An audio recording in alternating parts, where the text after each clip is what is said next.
O câncer de próstata é o câncer mais comum entre os homens. A estimativa do Instituto Nacional de Câncer de 2014 e 2015 são de 68.800 novos casos de câncer de próstata.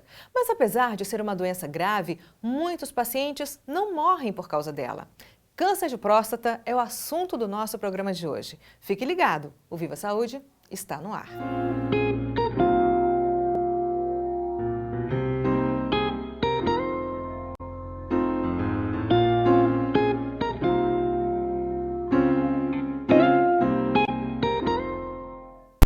O nosso convidado de hoje aqui no Viva Saúde é o oncologista clínico Tiago Lins, que vai falar sobre o câncer de próstata. Tiago, o que é o câncer? Explica pra gente. Bem, nós vivemos um processo contínuo de reparo e regeneração das células. Em certo momento, algumas mutações podem ocorrer no DNA dessa célula. A própria célula é capaz de regenerar e reparar esse dano. Em outros momentos, não, e essas mutações elas se somam e propiciam assim a formação de um clone celular diferenciado com células diferentes das normais, que são as células atípicas, e aí determinam o crescimento de uma massa celular diferente, que é o tumor. E ele pode ser benigno, mas os tumores, que são os cânceres, são tumores malignos. Como falamos do câncer de próstata, esse mesmo processo pode ocorrer na próstata, que é um órgão sadio, um órgão normal próprio do homem. Em algum momento, há uma mutação errônea desse processo de regeneração celular e essa mutação acarreta o desenvolvimento da neoplasia do câncer de próstata. E quais os tipos de câncer de próstata, Tiago? Os tipos de câncer de próstata dependem muito do comportamento do câncer de próstata e principalmente da histologia, que é quando é realizada a biópsia, adenocarcinoma, que são os mais comuns. Nós temos os carcinomas neuroendócrinos também, que podem ocorrer na próstata, e vários outros tipos de câncer que podem surgir no órgão próstata, mas podem ter a histologia e a sua subclassificação diferenciada. Desses, qual, melhor dizendo, é mais complicado de tratar? O mais comum é o adenocarcinoma de próstata. O neuroendócrino já tem um comportamento mais agressivo, mais veloz. Os sarcomas já são um tipo histológico que podem surgir na próstata também, mas é um tipo tumoral que é mais complicado o tratamento. E o que pode causar o desenvolvimento de tantos tipos de cânceres assim diferentes? Nós temos duas vias de estudo e vias de compreensão sobre o que causa de fato o câncer. Cerca de menos de 10% desses cânceres, eles são causados de fato por correspondentes genéticos, por causas genéticas, sejam adquiridas ou sejam hereditárias pela família.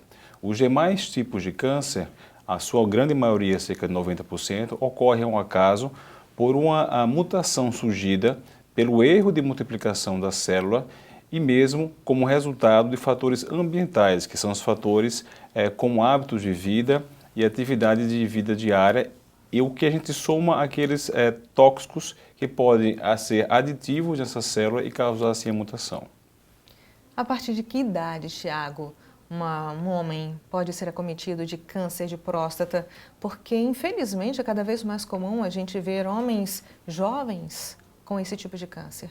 Sim. Durante toda a vida o câncer pode surgir.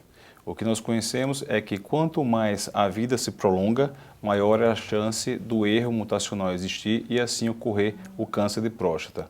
Nós temos que a prevalência maior do câncer de próstata são em homens adultos para idosos e por isso o rastreamento é iniciado a partir dos 50 anos de idade. Mas não são tão raros os casos que podem surgir câncer de próstata em indivíduos mais jovens, aos 30 anos e 40 anos de idade. Principalmente naquelas famílias onde houve um caso inicial de câncer de próstata abaixo dos 50 anos de idade e naqueles indivíduos da raça negra que têm um risco maior de desenvolver o câncer de próstata. Muitos tipos de cânceres, eles são silenciosos. O de próstata, ele tem sintomas, ele apresenta sintomas? O câncer de próstata, inicialmente, ele também não apresenta sintomas. Por quê? Porque a próstata é um órgão visceral, vamos dizer que é um tecido mole, onde o tumor pode surgir e ele inicialmente é muito pequeno. Então ele não vai comprometer o seu meio ambiente inicialmente. A partir do momento que ele começa a crescer, ele pode comprimir a uretra, dando sintomas urinários, ele pode comprimir órgãos adjacentes ao seu redor, causando dor local, um aumento do risco de infecção, e caso ele saia da próstata e se espalhe no corpo, causando as metástases, que é o espalhamento ou a disseminação das células tumorais pelo corpo, surgindo assim as metástases, e que são mais comuns a ocorrerem nos ossos, nós podemos ter as dores ósseas, que são um dos fatores principais da procura do homem ao médico. Doutor, a partir de que idade já se pode começar a fazer os exames de prevenção contra essa doença? A prevenção para o câncer de próstata é realizada, de fato, pelo toque prostático, com toque digital transretal e pela dosagem sérica do PSA. Esse exame é preconizado a partir dos 50 anos de idade para rastreamento, em conjunto com o urologista e repetido anualmente. Caso haja o fator de risco de um parente de primeiro grau com câncer de próstata ou o indivíduo seja da raça negra, esse rastreamento deve ser realizado mais precocemente a partir dos 40 anos de idade. O rastreamento do PSA com o toque prostático, ele pode descobrir a doença sem ser uma doença que deixe o paciente doente, que são os tumores muito iniciais, muito indolentes, muito calmos e que não trazem, de fato, uma indicação imediata de tratamento. Em outros casos, existem tumores de próstata, como nós falamos, e outros tipos histológicos que não causam a elevação do PSA, mas, de fato, o que é preconizado e atualmente aceito é a realização desse rastreamento a partir dos 50 anos de idade. Você falou em PSA. A partir de que valor o PSA indica que há um câncer ali, no caso, na próstata? Existem fatores que devem ser avaliados e acompanhados por esse rastreamento anual. Um PSA acima de 4, ele indica uma atenção maior para um rastreamento e realização até mesmo de biópsia na próstata, porque o risco do câncer é maior. Caso o PSA seja inferior a 4, no valor de 1, mas que ele salte de um ano para o outro, de 1 para 3 ou de 1 para 5, isso representa um crescimento e uma aceleração tumoral.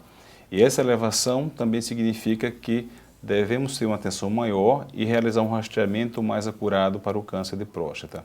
Existe também uma relação da dosagem do PSA total sobre o PSA livre, que também nos dá uma ideia se essa relação vai indicar uma busca mais acurada sobre o câncer de próstata.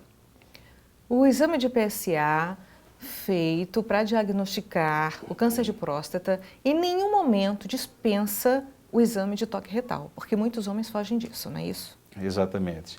Nós sabemos que o PSA ele é produzido praticamente quase que exclusivamente pela próstata, mas nós temos vários fatores que podem determinar sua alteração.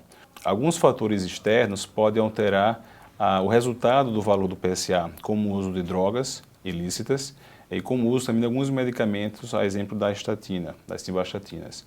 Então, o valor do PSA deve ser acompanhado, mas o exame mais adequado para o rastreamento é o toque digital, para que o urologista consiga detectar nodulações, alterações da superfície da próstata. Tiago, mas será que o homem tem como se prevenir do câncer de próstata? Você vai responder essa pergunta em instantes, porque agora nós vamos para um pequeno intervalo. Não saia daí. O Viva Saúde volta já.